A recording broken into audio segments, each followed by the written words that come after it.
There's a little future talk with Shara Evans. Good morning. Hi, Vandy. I'm great. How are you going today? Yeah, really good. Now, we're going to talk about a pretty big deal, one that has actually broken a record, I think. Yes, we're going to talk about the fact that Microsoft is buying LinkedIn. They're spending US $26.2 billion. That is, in Aussie dollars, roughly $35.5 billion to buy what I believe is the business social media network.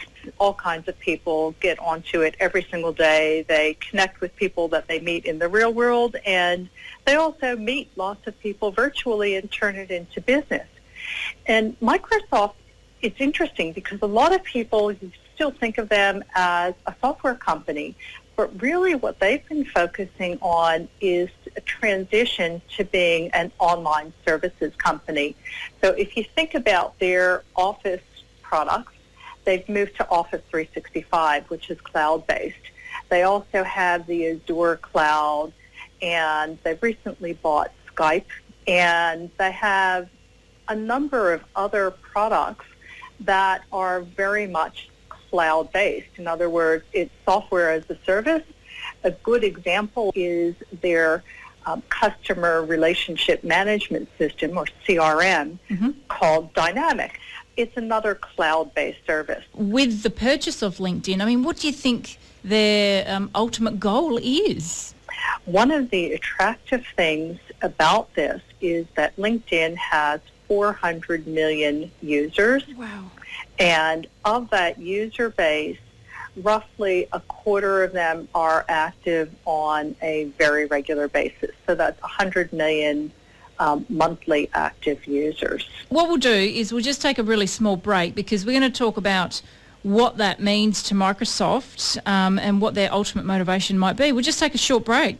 No worries. On Radio West, it's Wake Up with Mandy, thanks to Prouds Jewellers, and it's 6:14. Still catching up with Shara Evans on a pretty big purchase that Microsoft have made. They have bought LinkedIn, which is a social media, but a business social media online, and for some 26 million. What do you think they want with all that data, Shara? Well, I would think that they would very much want to be able to integrate that in with their existing product sets as well as developing new products. Let's say that you're a recruiting organization and you're meeting with John Bloggs, who happens to be the director of human resources at a big company, and in your calendar or email, you get a pop-up that gives you the very latest information about John Bloggs. So you find out that he's just been promoted to director and that the company has 20 advertised jobs on LinkedIn. So you're armed with some real information that's context-driven with what you're doing right now, and that's just the tip of the iceberg. Oh, you bet.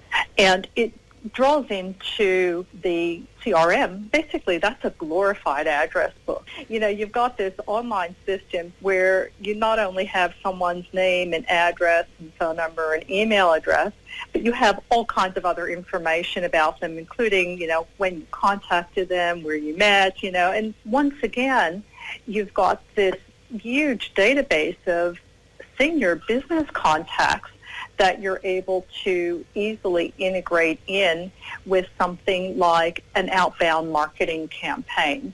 And when we go into the future, it could be even more interesting because Microsoft has invested in artificial intelligence. Right. They have a digital assistant called Cortana that's in many ways like Siri on Apple, where you can talk to it and it will give you information.